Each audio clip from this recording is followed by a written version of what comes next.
मोपा विमानतळ वाठारांत पुरातन भुयारां आसा। दोन भुयारां शेकड्यांनी वर्सां पयलींची आशिल्ल्यान ती विमानतळाच्या वाठारांत येता आनी ताची वळख पुरातन खात्याच्या अधिकाऱ्यान करून दिली। पूण पुरातन खातें तें मानून घेवपाक तयार ना।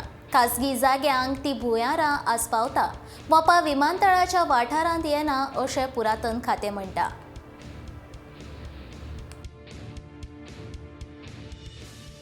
तेन्ना लिपोवन दवरतले अशें आमचे जाणटे सांगतात।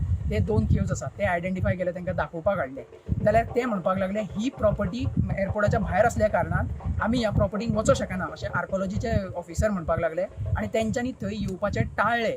आमी आतां वचोन ती केव्ज आयडेंटिफाय करून पळोवन येयला, पूण तेंच्यांनी थंय येवपाचें टाळ्ळें। तशीच ती केव्ज हांगा लागता, ती फूल एअरपोर्टाच्या पोंदाकसून डायरेक्ट मोपा वयता, मोपा भायर सरता त्या सायडीक, एअरपोर्टाच्या ह्या सायडीकसून त्या सायडीक रनवेच्या पोंदाकच्या। ती आमी आयडेंटिफाय करतले, ती तांकां दाखयतले, पूण ती प्रायवेट प्रॉपर्टीचें निमित सांगून ते ऑफिसर थंय येवपाक टाळाटाळ करता। आनी दोनूय व्हडली केव्ज आसा, भितून